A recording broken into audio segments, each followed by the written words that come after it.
औज़ुबिल्लाहिमिनश्शैतानिर्रजीम बिस्मिल्लाहिर्रहमानिर्रहीम अस्सलामु अलैकुम वरहमतुल्लाहि वबरकातुहू। मोहतरम जनाब इम्तियाज़ जलील साहब, रुकन पार्लिमान औरंगाबाद मजलिस इत्तेहादुल मुस्लिमीन, वो सदर महाराष्ट्र मजलिस इत्तेहादुल मुस्लिमीन, मोअज़्ज़िज़ हाज़रीन इकराम, मेरी इज़्ज़तदार माँ और बहनों, मेरे गयूर नौजवान साथियों, शहनशीन पर तशरीफ़ फरमा मोहतरम जनाब फैयाज साहब, सदर मुंबई मजलिस इत्तेहादुल मुस्लिमीन, साबिक़ा रुकन असम्बली व कौमी तर्जुमान मजलिस इत्तेहादुल मुस्लिमीन जनाब वारिस पठान साहब, जनरल सेक्रेटरी महाराष्ट्र मजलिस इत्तेहादुल मुस्लिमीन मोहतरम सैयद मोइन साहब, मुमरा के मजलिस इत्तेहादुल मुस्लिमीन के सदर शादाब पठान साहब, भिवंडी के वर्किंग प्रेसिडेंट मजलिस इत्तेहादुल मुस्लिमीन शादाब उस्मानी साहब, अमुल कामले साहब, जैद शेख साहब, रवीश मोमिन साहब, अफसर मोमिन साहब, अब्दुल हसीब जमाई साहब, मोहम्मद अहमद सज्जू साहब, फैज़ खां साहब, नूरुल ऐन साहब, शहीन शाह शेख साहब, एडवोकेट साकिब अंसारी साहब। और मैं अपनी आज की इस तकरीर को अल्लाह के फजल व करम से मैं जो कुछ बयान करूँगा, मैं इसको मेरे भाई और भिवंडी के जो सदर हैं खालिद गुड्डू साहब की नज़र पेश करता हूँ, जो आज जेल की सलाखों में हुकूमत के जुल्म का शिकार हैं। और हम अपनी जानिब से महाराष्ट्र की हुकूमत से इस बात का मुतालबा करते हैं, डिमांड करते हैं कि खालिद गुड्डू साहब को जल्द से जल्द रिहा करवाया जाए। 2 साल से खालिद गुड्डू को जेल में रखना ये इंसाफ की तौहीन है। हुकूमत का काम यह है कि किसी को जेल में ना रखे, बल्कि उनको जेल के बाहर लाए। अगर उन पर कोई मुकदमात हैं तो आप चलाइए ज़रूर, मगर मेरा मानना यह है कि खालिद गुड्डू को निशाना बनाकर उनकी बढ़ती हुई मकबूलियत को रोकने के लिए इस तरह की साजिश और मंसूबा रचा गया। मैं खालिद गुड्डू की इस को जो जेल में रखा गया, उन पर जो मुकदमे आयद किए गए, मेरा मानना यह है कि तमाम के तमाम मुकदमात में कानूनी तौर पर कोई उसमें दम नहीं है, क्योंकि हुकूमत नहीं चाहती कि खालिद गुड्डू बाहर आए, इसीलिए उनको जेल में रखा जा रहा है। मगर मुझे यकीन है कि इंशाअल्लाह ताला अल्लाह सुब्हानहू तआला के पास देर है अंधेर नहीं है, जल्द से जल्द अल्लाह अपने फजल करम से खालिद गुड्डू साहब को रिहा करवाएगा।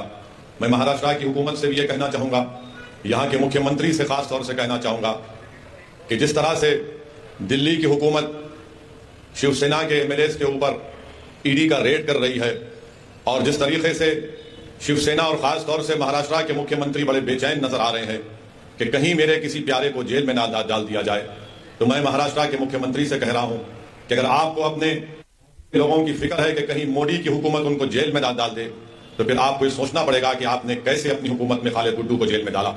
याद रखिए, अगर खालिद गुड्डू जेल को जा रहा है हुकूमत के जबर और जुल्म का शिकार होकर, तो कहीं दिल्ली की हुकूमत भी अपनी ताकत का बेजा इस्तेमाल ना करे और आपके ही करीबी लोगों को जेल में ना डाल दे। अगर आज आप फिक्रमंद हैं, तकलीफ में हैं, तो मैं महाराष्ट्र के मुख्यमंत्री से पूछना चाह रहा हूं, खालिद गुड्डू के घर वालों पर क्या गुजर रही होगी, उनके घर में उनके भाइयों पर, उनके अफराद खानदान पर, उनके दोस्तों पर क्या गुजर रही होगी। इसीलिए हम महाराष्ट्र हुकूमत से मुतालबा करते हैं कि आप खालिद गुड्डू को रिहा करवाइए, मुकाबला करिए सियासत में, मैदान में मुकाबला करिए, लोकतंत्र है, लोकशाही है, संविधान के दायरे में रहकर मुकाबला करिए। किसी को जेल में डालकर यह बहादुरी का काम नहीं है। बहादुर वो है जो अपने मुखालिफिन को भी छोड़े और कहे कि आओ प्यारे आजमाओ किस्मत, देखते हैं मैदान में अवाम किसको पसंद करती है। अगर आज हुकूमत महाराष्ट्र की सरकार लोकशाही पर भरोसा करती है, तो मैं उम्मीद करता हूं कि वो खालिद गुड्डू को रिहा करवाएगी। और शिवसेना, राष्ट्रवादी कांग्रेस और कांग्रेस ये कहेगी कि खालिद गुड्डू तुम बाहर निकल कर हमसे मुकाबला करो। हम भी यही चाहते हैं कि कोई भी जेल में ना जाए। सियासतदान है, राजनेता है, अगर वो जेल को चले जाएंगे तो याद रखो उनकी मकबूलियत में और इजाफा होता रहेगा। खालिद गुड्डू की मकबूलियत में कोई कमी नहीं आई, ना इंशाअल्लाह कमी आएगी। खालिद गुड्डू एक दिन रिहा होगा, और जब खालिद गुड्डू रिहा होगा तो पहले से ज्यादा ताकतवर एक सियासी नेता बनकर रिहा होगा। और मजलिस इत्तेहादुल मुस्लिमीन हमेशा मजलूमों का साथ देती है। जुल्म करने वालों याद रखो, इख्तिदार किसी के पास रहने वाला नहीं है। आज तुम इख्तिदार के नशे में चूर होकर मजलूमों को जेल में डाल रहे हो, मगर इंसानियत की तारीख गवाह है कि जिस हुक्मरान ने अपनी ताकत के बलबे पर अगर वो ये समझ रहा है कि किसी को मैं जेल में डाल सकता हूं, कुदरत का काम यही होता है कि जो हुक्मरान जुल्म करता है अल्लाह उसी हुक्मरान को एक दिन जेल में डालता है और मजलूम को तख्त ताश पर बिठा देता है, और वही काम होगा इंशाअल्लाह ताला।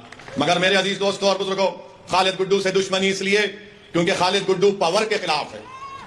कौन सा पावर? एक तो राष्ट्रवादी के जुल्म के खिलाफ और दूसरा टॉरेंट पावर के खिलाफ खालिद गुड्डू ने आवाज उठाई थी।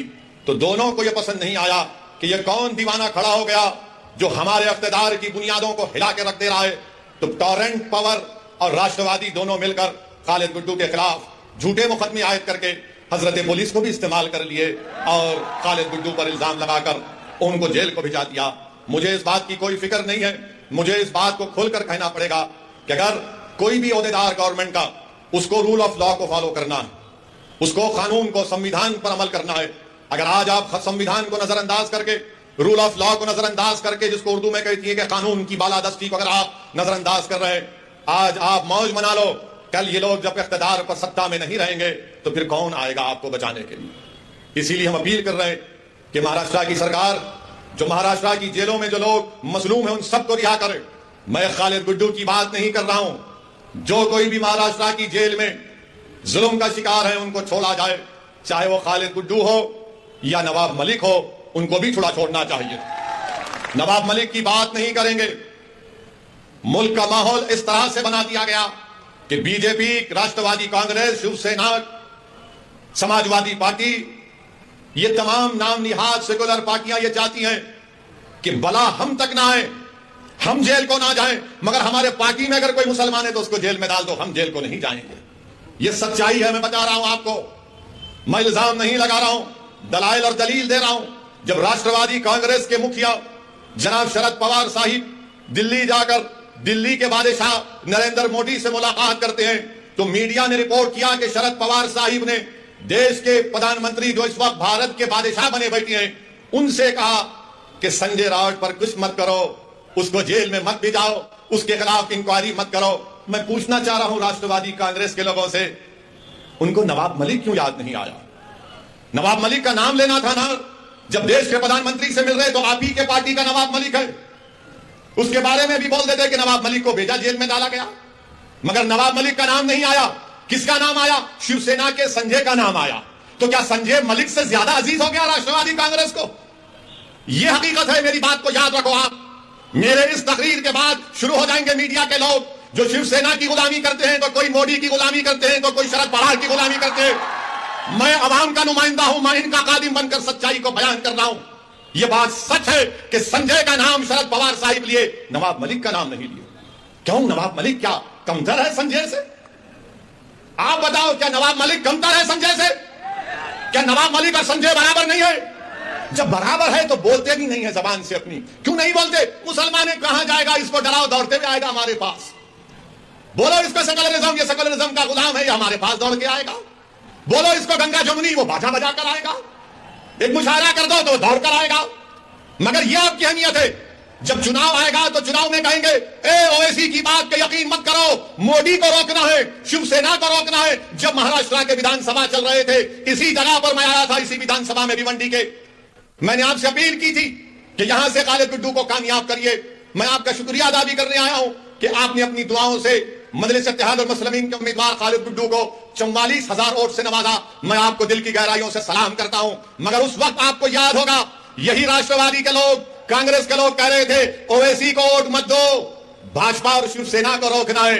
और जब चुनाव हो गए तो राष्ट्रवादी और कांग्रेस ने शिवसेना से मिलकर निकाह किया।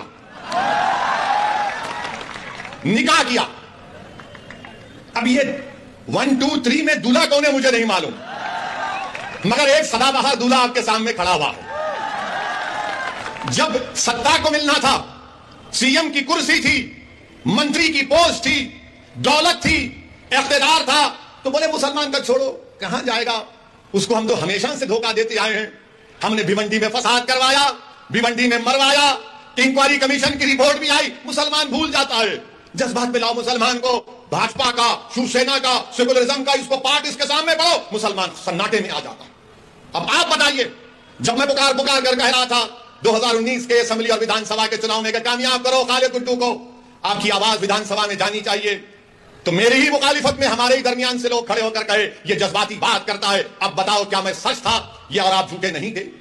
मेरे अजीज दोस्तों और बुजुर्गों, ये सब चीजें आपके सामने इसलिए रख रहा हूं ताकि आप जब यहां पर इंशाअल्लाह ताला भिवंडी के लोकल बॉडी के बल्दिया के इंतखाबात होंगे तो आप एक अच्छा फैसला करेंगे और आप मुत्तहिद होकर यहां से इंशाअल्लाह मजलिस के नुमाइंदों को कामयाब करेंगे। और मैं आपसे वादा कर रहा हूं कि हम भी ये कोशिश कर रहे हैं कि हमारी कमजोरियों को, हमारी खामियों को दूर किया जाए। मैं आपसे अपील कर रहा हूं कि आप हमारी रहबरी करिए, हमारी सरपरस्ती करिए। अगर हम गलती करते हैं तो हमारा हाथ पकड़कर टोकिए, मगर इस कारवां को, इस जिम्मेदारी को आपको लेकर आगे बढ़ना है, आपको कामयाब करना है। मैं यहां पर नहीं आया हूं अपने लिए, बार बार यही कहता हूं मैं और कहता रहूंगा। मैं यहां पर इसलिए आया हूं कि ताकि आपकी लीडरशिप बने, आपका कायद बने, जो आपकी आवाज विधानसभा हो, पार्लियामेंट हो, यहां की बल्दिया हो, वहां पर गूंजे। टॉरेंट पावर के जुल्म का खात्मा हो। यह बुनकरों की सरजमीन है, यह मजदूरों की सरजमीन है, और यहां पर एक बर्फी कंपनी गरीबों का खून चूस रही है, और खून चूसने में मदद कर रही है शिवसेना, राष्ट्रवादी कांग्रेस और कांग्रेस। आखिर क्या बात है कि सिर्फ यहां पर कितने वो कोणार्क विकास अघाड़ी के सिर्फ 4 नगर सेवक है और उनका महापौर बन जाता है, सिर्फ 4 उनके। और फिर इसमें कांग्रेस भी और शिवसेना भी, बीजेपी भी इनकी मदद करते हैं। क्या बात है, ये आपके रिश्तेदार हैं क्या? 4 इनके, 47 कांग्रेस के, भाजपा की 18। क्या बैठ के बिरयानी खा लिया तुम लोग? पूरा भिवंडी को लूट लिए। 850 करोड़ का बजट कहां इस्तेमाल हुआ? जब ये सवाल हम करते हैं 850 करोड़ कहां गए, तो कल आप देखेंगे सुबह से ये रात भर नहीं सोएंगे मेरी तकरीर सुन के, करवटें बदलते रहेंगे। कैसा बोला, कैसा बोला, ये बोला, वो बोला। अरे बोलेंगे बाबा, तुम्हारे बाप को भी बोलेंगे, तुमको भी बोलेंगे, और जब तक अल्लाह जिंदा रखेगा बोलते रहेंगे। अब सुबह से शुरू हो जाएंगे, ये भड़काऊ भाषण दिया, ये ऐसा बोला, वो उस समुदाय के खिलाफ बोला। अरे बाबू, कभी तकरीर सीखना है ना संविधान के दायरे में रहकर, तो आओ मैं तुमको समझाता हूं कैसे तकरीर करना चाहिए। मगर कल से शुरू कर देंगे, 10 बजे से मीडिया को फोन आएगा, ए वो क्लिप चलाना हो ऐसे की, ए उसने ऐसा बोला था, तू चलाना क्यों नहीं? कल रात में वारिस को बुला कर बिठा के इसको पूछ जरा। कितनों को बिठा के पूछेंगे, कुछ भी निकलने वाला नहीं है इसमें से। जो बात सच्ची होती है वो कड़वी होती है। कड़वी उन लोगों के लिए होती है जो जुल्म करते हैं, और जो बात सच्ची होती है वो आवाम के दिलों को छू जाती है और दिलों में समा जाती है। इसीलिए मजलिस इत्तेहादुल मुस्लिमीन से मुखालिफत। 850 करोड़ का बजट, और अस्पताल जैसा भी कहा गया कि वेंटिलेटर पर है। 850 करोड़ कहां गए? कैसे तो अस्पताल नहीं अच्छा हुआ? किसके जेब में गए? आप अंदाजा लगाइए, 850 करोड़ का बजट अगर अस्पताल की अच्छाई के लिए, डेवलपमेंट के लिए इस्तेमाल होता तो गरीबों को इससे फायदा पहुंचता भिवंडी की। मगर इनको ये चाहते हैं कि नहीं नहीं, गारत का घड़ा इनका भरता नहीं है। 850 करोड़, मेरे को कितना, तेरे को कितना? अरे क्या ये काजा का लंगर है, लूट के लेके जाएंगे तुम लोग? ऐसा लगता है कि पूरे डाकू एक हो गए, ये मेरा हिस्सा, ये तेरा हिस्सा, ये मेरा हिस्सा, और इसी हिस्सेदारी में आपको अपना हिस्सा नहीं मिलता है। इसीलिए मैं आपसे अपील कर रहा हूं कि आने वाले बल्दिया के इंतखाबात में आप मुत्तहिद होकर मजलिस इत्तेहादुल मुस्लिमीन के उम्मीदवारों को कामयाब करिए। मेरी आपसे अपील है कि आपकी आवाज भिवंडी की बल्दिया में गूंजनी चाहिए, आपके मसाइल का हल मिलना चाहिए। और जिस तरीके से आपने अल्हम्दुलिल्लाह 44,000 वोट खालिद गुड्डू को दिए, मुझे यकीन है कि आने वाले बल्दिया के इंतखाबात में आप मुत्तहिदा तौर पर मजलिस के उम्मीदवारों को कामयाब और कामरान करेंगे। मेरे अजीज दोस्तों और बुजुर्गों, मैं आपसे अपील कर रहा था, बता रहा था कि मुल्क में जो हालात है वो आप सब जानते हैं, मुझसे बेहतर आप जानते हैं। आज प्रधानमंत्री, देश के वजीर आजम, दिल्ली के बादशाह अपनी हुकूमत के 8 साल के पर बड़े बड़े बातें आज की हैं। मैं देश के प्रधानमंत्री से इतना पूछना चाहता हूं, देश के प्रधानमंत्री, आखिर ये क्या बात है कि 1 लीटर दूध और 1 डबल रोटी का लोफ पैकेट एक ही कीमत में क्यों मिल रहे हैं? प्रधानमंत्री, 1 लीटर दूध और 1 डबल रोटी का पैकेट। तो बीजेपी वाले बोलेंगे क्या बोलता है ना, क्या बोल रहा है, दूध भी खरीद ले, डबल रोटी खा ले, पेट भर जाएगा। अरे आप बताइए, महंगाई, कभी इतनी महंगाई भारत में कभी नहीं हुई थी, और आज 8 साल देश के प्रधानमंत्री अपनी हुकूमत के मना रहे हैं। महंगाई, इन्फ्लेशन सबसे हाईएस्ट है। बेरोजगारी नौजवानों में जो भारत में, दुनिया में किसी मुल्क में नहीं है। मगर मोदी जी बोल रहे 8 साल में मैंने चांद पर जाकर मट्टी आपके कदमों में डाल दी। आपको देश के प्रधानमंत्री बोल रहे हैं कि 8 साल में बहुत बड़ा काम कर दिए। फिस्कल डेफिसिट 40 साल में सबसे ज्यादा है, रिटेल इन्फ्लेशन 20 साल में सबसे ज्यादा है, और जो महिलाओं की, खवातीन का वुमेन फोर्स है उसमें कमी आई है। 10% से कम महिलाएं काम कर रही हैं भारत में। आप बताइए इसके ऊपर क्या बोलेंगे? मेरे अजीज दोस्तों और बुजुर्गों, 8 साल का जश्न बीजेपी मना रही है, तो क्या ये बात सच नहीं है कि भारत के फॉरेन रिजर्व जो 640 बिलियन डॉलर से 595 बिलियन डॉलर पर आ गए, कौन जिम्मेदार है इसका? FIIs, फॉरेन इन्वेस्टमेंट इन्वेस्टर्स 22% से 19% पे आ गए इंडियन स्टॉक्स के, कौन जिम्मेदार है इसका? इखलाक को मारा गया, कौन जिम्मेदार है? पीलू खान को मारा गया, कौन जिम्मेदार है? रकबर को मारा गया, कौन जिम्मेदार है? दिल्ली का फसाद हुआ, कौन जिम्मेदार है?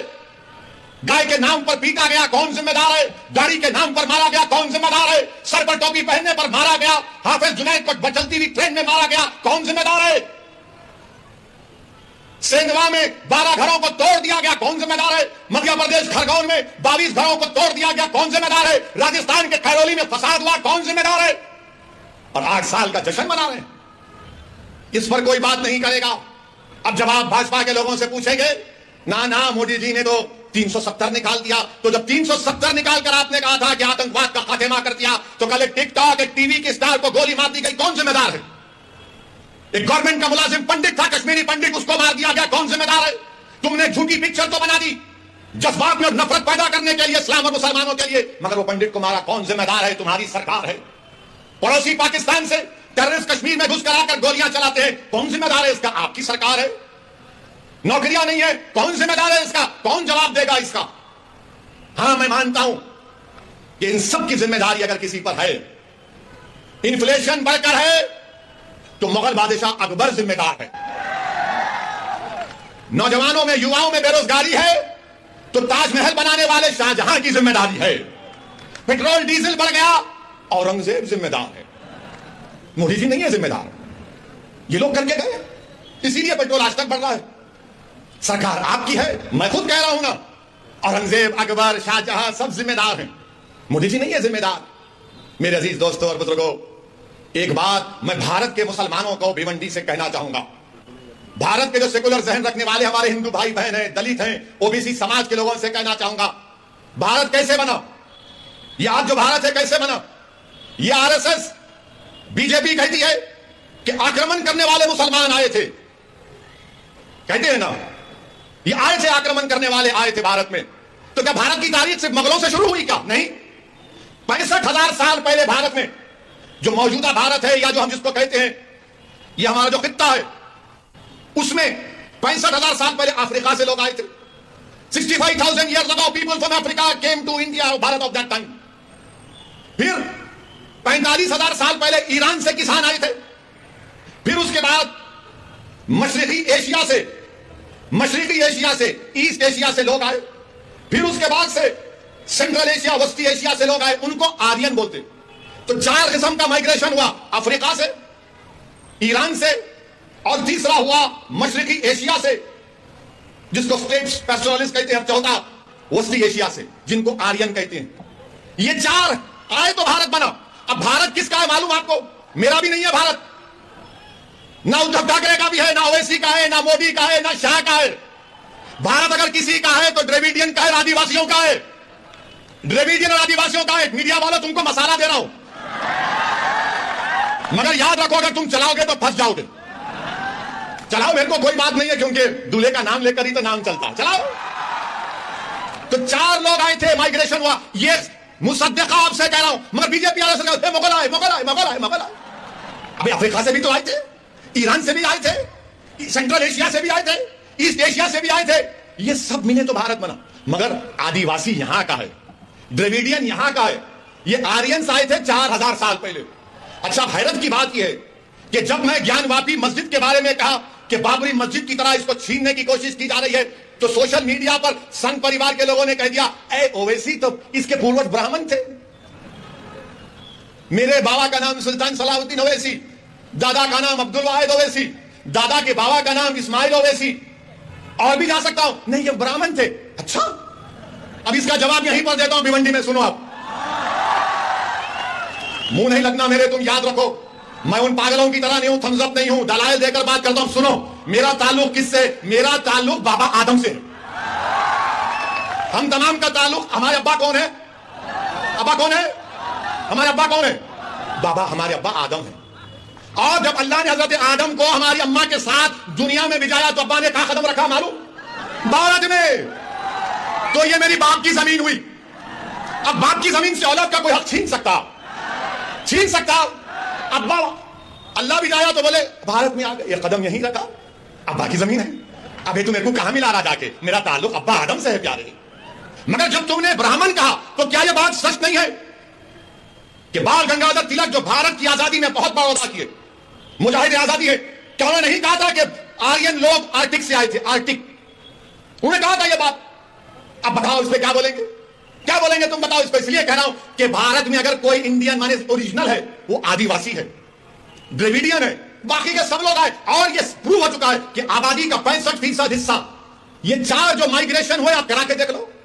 मगर बीजेपी संघ क्या बोलेगी, शिवसेना भी, सब मुगल आए, मुगल आए। हाँ ठीक है, मुगल आए तो पेट्रोल बढ़ गया, मुगल आए तो डीजल बढ़ गया, मुगल की वजह से बेरोजगारी बढ़ गई, मुगलों की वजह से इन्फ्लेशन है, मुगलों की वजह से स्टॉक एक्सचेंज में हमारे FIS 22 से 19% हो गए, मुगलों की वजह से रोटी महंगी हो गई, मुगलों की वजह से दूध महंगा हो गया। अरे सब हम ही जिम्मेदार है, तुम तो दूध के दूल्हे हो। देश का प्रधानमंत्री मुसलमान है, आप नहीं है ना। महाराष्ट्र का मुख्यमंत्री आप नहीं है, कोई और है। हर चीज को मुगलों से जोड़ दो। अरे मुसलमानों का मुगलों से कोई ताल्लुक नहीं है, हमारा ताल्लुक मुगलों से नहीं है, वो बादशाह थे। बादशाहों का ताल्लुक दीन से नहीं होता, जो खलीफा होता है उसका ताल्लुक दीन से होता है। ये बादशाह थे, इनका क्या प्रॉब्लम था? हमारा इख्तिदार बाकी रहे। वो बादशाह थे, अब नहीं मंदिर तोड़े, तो फिर इसका भी जवाब सुन लो। ये जो अशोका का पोता था, पुष्यमित्रा सिंघा कौन थे? अशोका के पोतरे को किसने मारा? और यही शख्स ने 40,000 बुद्धिस्ट इबादतगाहों को निस्तो नाबूद कर दिया। चलो बोलो, इस पे झूठ है क्या? बोलो, इस पे झूठ है क्या? कौन था पुष्यमित्रा सिंघा? बताओ। नहीं बोलेंगे। अब जब सुनेंगे तो खामोश हो जाएंगे। अशोका के पोते को हराने वाला कौन था? नाम बोलो। नहीं बोलेंगे। ये आपको समझना है। अब बात करें कि बोलेंगे, यूं करे। अच्छा फिर क्या जेम्स का इख्तियार नहीं था भारत में? क्या शैवाइट्स और विष्णुवाइट्स में तसादुम नहीं हुआ? क्या तुम तारीख तुम तोड़ मोड़ के पेश कर रहे हो? अरे उन जाहिलों के सामने अपनी जहालत दिखाना, असदुद्दीन ओवैसी के सामने जहालत मत दिखाओ, तुमको आईना दिखा दूंगा मैं, याद रखो। बोलो, अशोका के पोते को किसने मारा था? कौन मारा था अशोका के बेटे को? बोलो। नहीं बोलेंगे। शाम सूंघ जाएगा इनको। बोलेंगे नहीं, मुगल मुगल। अबे रात में मुगल, दिन में मुगल, बैतुल खला में मुगल। कभी निकलो तारीख से। तारीख यह है भारत की कि 65,000 साल पहले अफ्रीका से लोग आए थे भारत में। आर्यन तो 4,000 साल का मामला है। और फिर बोलते नहीं, ये अनटचेबिलिटी जो है यह मुगलों ने शुरू की। झूठ। सच क्या है? सच यह है कि बाबा साहेब अम्बेडकर ने कहा कि 400 AD, यानी हजरत ईसा के इस दुनिया से उठाने जाने के बाद 400 AD में यह अनटचेबिलिटी शुरू की गई है। बाबा साहेब अम्बेडकर ने लिखा। ह्यूमन सांग एक ट्रैवलर है, उसकी किताब पढ़ो। ये संगी नहीं पढ़ते, काली मुगल मुगल मुगल। बोलो कौन के बाबा साहेब अम्बेडकर ने नहीं कहा था? उस पर बात नहीं करेंगे। और बोलेंगे तुम लोग मंदिरों को तोड़ दिए, तो क्या स्वामी विवेकानंद ने अपनी किताब में नहीं लिखा कि जगन्नाथ की मंदिर बुद्धिस्ट इबादतगाह पर बनाई गई? बोलो मुझ पर इल्जाम लगाने वालों, बोलो। ओवैसी को जान की धमकी देना, ओवैसी को गाली देना, दिन रात मेरे नाम का वजीफा पढ़ना, मैं जो मसाइल को आज उठा रहा हूं, तुम जवाब दो उसका। अगर तुम 700-600 साल की तारीख की बात करोगे, मैं 65,000 साल की तारीख की बात करने को तैयार हूं। आओ बैठेंगे, बात करेंगे। बोलेंगे ए क्या बोलता है, तेरे घर में खोदेंगे। किसी ने मुझे फोन करके कहा कि आपके घर में खोदेंगे। मैंने कहा मेरे घर में तुम खोद नहीं सकते। बोले कैसे नहीं खोद सकते? बोला मेरा घर है, कोई आंख उठाकर नहीं देख सकता, याद रखो। खोदेंगे। अब बोल रहे ताजमहल के नीचे, उसके तहखाने में क्या है देखेंगे। अब तो बोल रहे कि आगरा के किले में जो मस्जिद है उसके नीचे खोदेंगे। मेरे को लगता है बीजेपी RSS वाले, जरा कान खोल के सुनो, आप किसी को बोलना नहीं, बात मेरी किसी को नहीं बोलेंगे ना आप, ना नहीं बोलना है तो कट्टी हो जाएंगे। अपनी दोस्ती बरकरार रहे। तो इसलिए खोद रहे वो लोग कि देश के प्रधानमंत्री की डिग्री तलाश कर रहे, कहां है कहां है कहां है। नरेंद्र मोदी की MA पॉलिटिकल साइंस की डिग्री है, मगर देश के प्रधानमंत्री की एंटायर पॉलिटिकल साइंस की डिग्री है, मिलती नहीं है। तो शायद प्यारे बोल रहे मस्जिद के बहाने डिग्री मिल जाएगी, मस्जिद तो नहीं मिलेगी। क्या बात है बताइए आप, ये जोक है, सीरियस मत ले लीजिए। देश के प्रधानमंत्री भी मन की बात में बोलते जरा ह्यूमर होना चाहिए, तो ह्यूमर की बात कर रहा हूं। फिर बोलते ताजमहल में मेरे को कोई सोशल मीडिया पे दिखा एक शख्स, मैं नहीं कह रहा हूं, वो कोई आदमी था, उनका कोई क्यूरेटर दोस्त था, उनके साथ ताजमहल को गए। बोले मुझे नीचे जाके 2 कमरे में देखना है।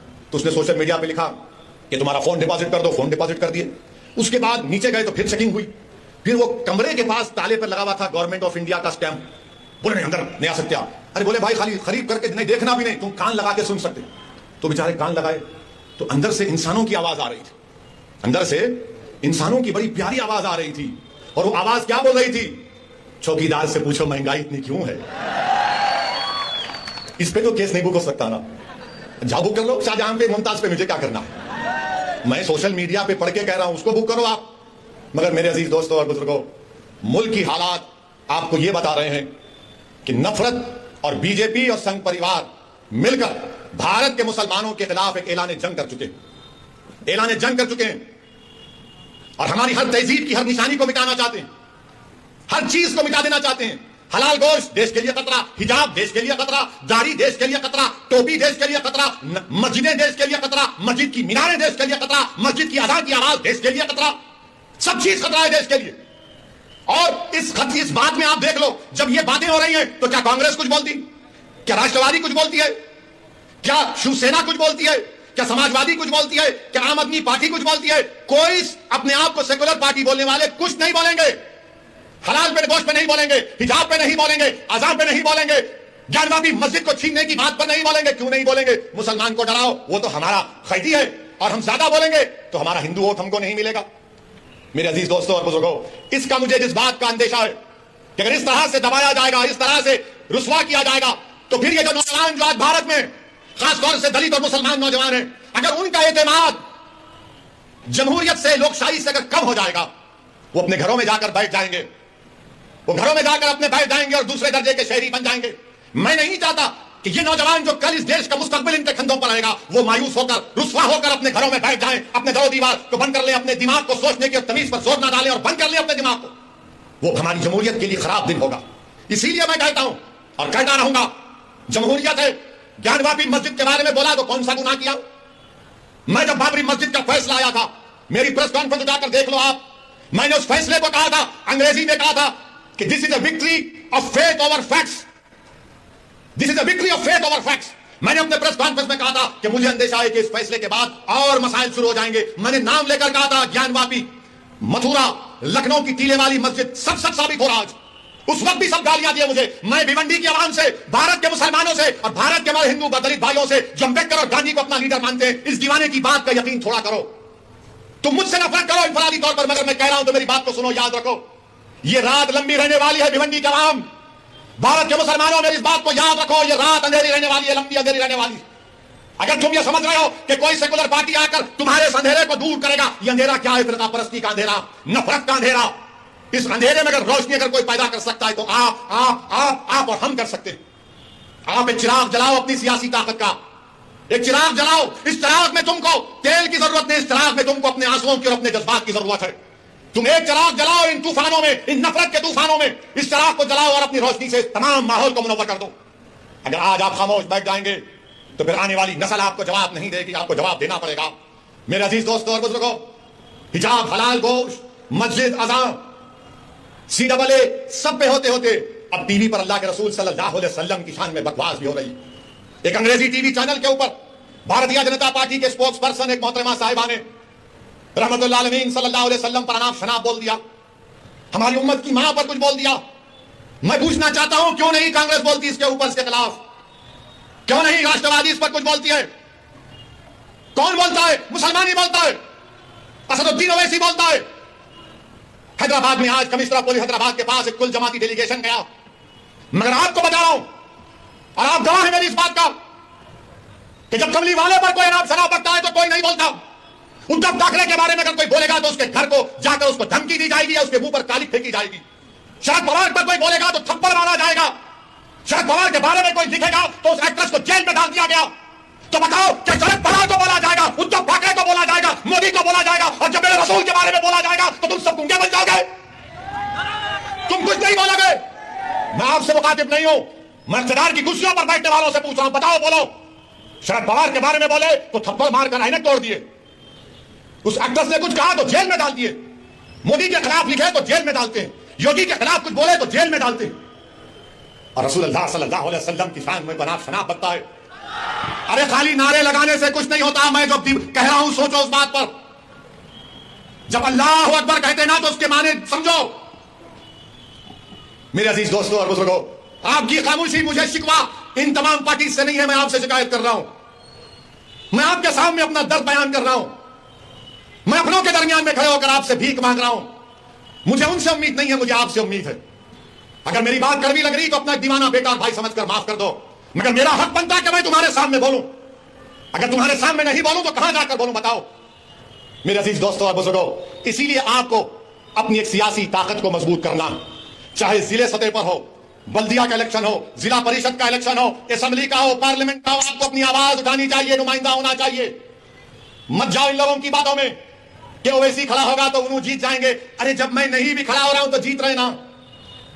मुबारकपुर से ताल्लुक रखने वाले कितने यहां पर बताओ, हाथ उठाओ। मुबारकपुर से कितने लोग हैं कि जामिया अशरफिया की बिल्डिंग को तोड़ा गया, कुछ समाजवादी के लोग बोले? नहीं बोलेंगे।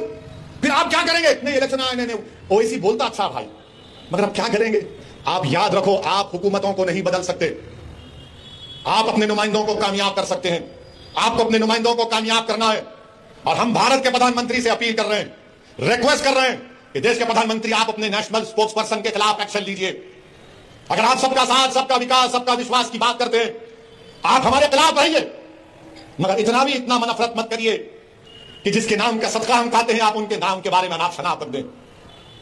जिसके नाम का हम सदका खाते हैं, देश के प्रधानमंत्री हम आपसे अपील कर रहे हैं कि अल्लाह के रसूल सल्लल्लाहु अलैहि वसल्लम के बारे में आपके स्पोक्स पर्सन ने जो अनाप शनाप बका, आप मुसलमानों के भी प्रधानमंत्री हैं, आप देश के प्रधानमंत्री हैं, आप बता दो ये चीज गलत है, उसको रोको, आप केस बुक करो। देश के प्रधानमंत्री को एक काम करना चाहिए। करेंगे नहीं करेंगे मुझे नहीं मालूम, मगर मुझे यकीन है कि जिसने भी इस तरह की अनाप शनाप बका है उसको उसका सियासी चराग उठता जाएगा, उसको सिक्योरिटी मिलेगी, उसको बड़े बड़े ओहदे दिए जाएंगे। मगर हम देश के प्रधानमंत्री से अपील कर रहे हैं, ये जो अपने आप को सेकुलर पार्टी कहते हैं, शरद पवार साहब आपको बोलना चाहिए। आपके बारे में कोई बोला तो थप्पड़ मार देंगे। उद्धव ठाकरे आपको बोलना चाहिए, मुखालिफत करो आप, अंदर इसकी कोई इतराज, मगर हर चीज की हद होती है। किसी को इस बात की इजाजत नहीं है कि आप किसी भी मजहब के बारे में, उनके बड़े बड़े लोगों के बारे में आप अनाप शनाप बक दें। मुझे भी इख्तलाफ है बीजेपी से, शिवसेना से रहेगा जिंदगी भर। मेरे अजीज दोस्तों और बुजुर्गों, मैं आपसे अपील कर रहा हूं कि मुत्तहिद रहिए, और बीजेपी से अपील कर रहे हैं कि ये आप नेशनलिज्म का, भारत से मोहब्बत का दर्श हमको मत दो। आप हम वो लोग हैं जो हमारे बुजुर्ग जेल में थे, एक खत भी हमारे बुजुर्गों ने अंग्रेजों से माफी का नहीं लिखा। क्या अल्लामा फजल खैराबादी ने काला पानी की सजा में को अंग्रेजों को खत लिखा? फांसी पर चढ़ गए मोदी जी, अंग्रेजों के खिलाफ माफी नहीं मांगी, पेंशन नहीं लिया अंग्रेजों के खिलाफ, अंग्रेजों से अंग्रेज का घर नहीं लिए।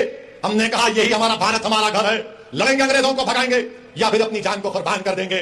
और जिस शख्स का तुम जश्न मना रहे हो, क्या उसका नाम महात्मा गांधी के कपूर इंक्वायरी कमीशन में नहीं आया, जो महात्मा गांधी के कत्ल में कॉन्स्पिरेटर है? सोचो, अगर गांधी से मोहब्बत है तो जबान पर गोडसे और गांधी के कातिलों का नाम नहीं आना चाहिए। मेरे अजीज दोस्तों और बुजुर्गों, आपका बेहद शुक्रिया कि आप तशरीफ लाए, और आपसे अपील करता हूं कि अपनी दुआओं में खालिद गुड्डू के लिए और नवाब मलिक के लिए दुआ करिए। अस्सलाम वालेकुम व रहमतुल्लाह।